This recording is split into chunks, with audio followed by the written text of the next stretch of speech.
Want to train in zone 2, but hate constantly checking your heart rate monitor? I got you. In this video, I'm going to show you how to stay in zone 2 by feel so you can train smarter, run stronger, and stop obsessing over your tech. I'm Dr. Ray Peralta, physical therapist and run coach. I've been helping runners hit PRs and stay injury-free for nearly a decade, and I'm here to simplify your training. You'll learn 3 tools to help you measure zone 2 effort without relying on your watch or heart rate strap.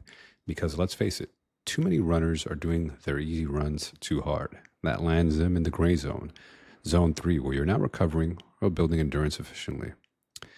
And if you want to learn more, I have a free training on how to run pain-free. Check out the link in the description. So, tool number 1, the talk test. If you can talk in a full sentence while running without gasping for air, you're likely in zone 2. The talk test is a science-based way to estimate your aerobic threshold. Think of it like this. Talking easy, you're in zone 2. But if talking becomes harder, you're approaching zone 3. And if talking becomes impossible, you've crossed into zone 4 or even higher. Try saying something familiar, maybe like your favorite tune or song, or just try having a conversation with a friend. If it's hard to finish a sentence, slow down. A bonus tip. This is actually a rough way to also estimate your lactate threshold, the point where your body starts accumulating fatigue faster than it can clear it. Tool number 2, the RPE scale, rating of perceived exertion. Zone 2 typically feels like a 4 to 5 out of 10. So if 0 to 10 scale, there's other formats of the RPE scale. There's also the 6 to 20, but for simplicity, I like to, the 1 to 10 scale. So anyways, 4 to 5 out of 10 on the RPE scale would typically indicate zone 2. So let's say you're working, but it feels comfortable, like you're cruising at a pace where you could hold a conversation, right? You could hold that pace for like over an hour or so. RPE of 4, this pace feels natural, right? This is like an internal cue to like describe it to yourself or to help you understand it better, like you're not holding back or pushing the pace. RPE of 5 feels like you're pushing yourself ever so slightly. So this would indicate that you're potentially in zone 2.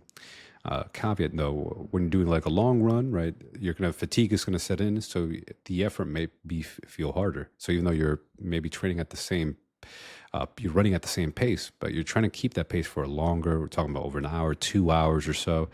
As the fatigue sets in, your RPE scale, the rating of effort, may feel like it's a bit harder.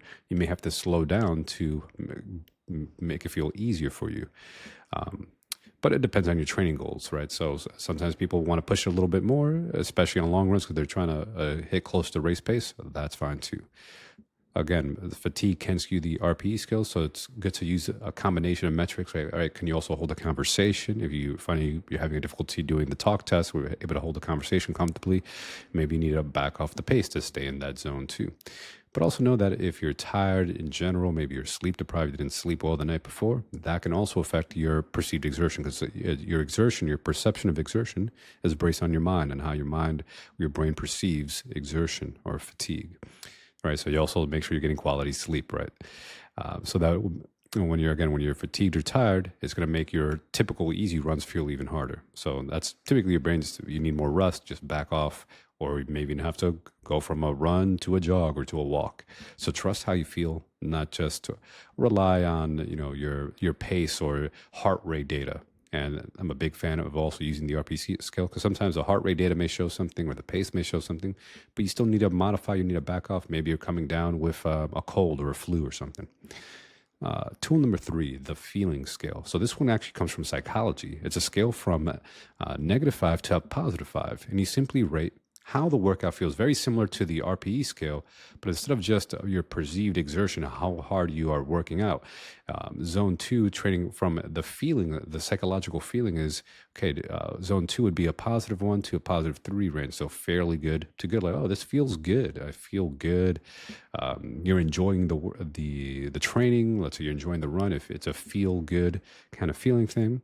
And if you start dipping into the negative, aspects of the feeling, like, oh, you started feeling bad or very bad, you're probably maybe working too hard, like, man, this kind of sucks. you're probably training at a harder training zone. So just ease off. So it's very intuitive kind of scale to use. The goal is to stay in that sweet spot when you're doing zone 2, right? The effort should feel pleasant, consistent, and sustainable, right? It should feel good while you're doing the zone 2, because should be able to sustain it for a long duration of time, like at least an hour or so, and as you get fitter, you'll be able to sustain the zone 2 even longer.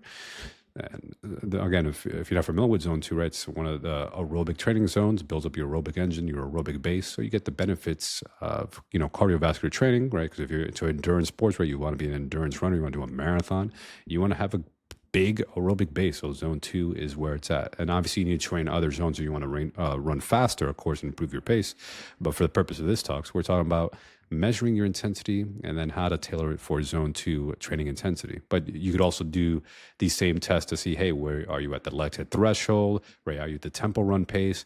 Are you at like maximal speed pace? Like, are you doing sprint repeats? So you could tailor these same measures of, the RPE scale, the talk test, the feeling scale, to also help you see where you're at the different training zones. So it's not just for zone 2. It's just that I'm focusing this talk for zone 2. It's for a lot of beginners ask me, oh wait, how can I do on zone 2 without relying on heart rate data? And a pro tip, right? You could also rely on nasal breathing, right? If you're breathing in and out through your nose, you could hold nasal breathing relatively comfortably, you're also probably in zone 2, because oftentimes when you're going through the ventilatory, the lactate threshold, you're going to start having to breathe out through your mouth to clear, unless you're extremely fit where you could breathe the entire time at different training zones through your nose. But most people, the average person, is going to find that as training gets harder, they're going to have to breathe more through their mouth. Now, if you're very unfit, you may find that it's almost hard to do nasal breathing. You may have to work on your breathing mechanics, but that's a topic for another story. But in general, if you can breathe comfortably through your nose, you're most likely in zone 2, right? And the run also feels good, feels pretty comfortable, relatively comfortable. So one of my beginner runners felt anxious, constantly checking her heart rate, on her watch. So we simplified it. I told her, hey, it's just try breathing through your nose, do a talk test where you do talk out loud to yourself, call a friend, talk to a friend, and also ask yourself, hey, does this feel pretty good? Then, you're probably in zone 2, where you could kind of hold that easy pace. Some people call it like the sexy pace. You could hold that pace for like an hour. You're feeling pretty good, pretty comfortable. You're in that comfortable range, that aerobic zone 2. So let's recap. You can stay in zone 2 without having to rely on tech, without having to be checking your watch every now and then, talking the full sentences comfortably, the talk test, feeling like a 4 to 5 out of 10, the RPE scale, feeling fairly good to good on the psychological feeling scale, the emotional feeling scale. And then bonus, you could use the nose breathing to see, hey, can you hold that nose breathing pretty easy? So zone 2 isn't just about, having to get the most expensive gadgets. Just be about in tune with your body. And then you can stay in zone 2 and train without always being plugged in, looking at tech all the time. And yes, you can combine it with different things. Yes, you can combine it with the heart rate monitor. You can combine it with a power meter. But for most beginners, sometimes it's good to just go on feel. And even for advanced runners, always have to be, checking data and stuff. Sometimes it's just fun and freeing just to be able to go on feel, see how your body feels. And then you could check your different paces at the different feelings of how you feel. So if you want more tips like this to, run stronger, avoid injury, avoid pain, check out my free training, a link in the description. And let me know in the comments, do you rely on, a specific way of measuring your zones, your training zones? Are you, like focused with heart rate data, or do you go by feeling or some other metric? And hit that like button if this helped you, and subscribe for more no fluff run coaching advice.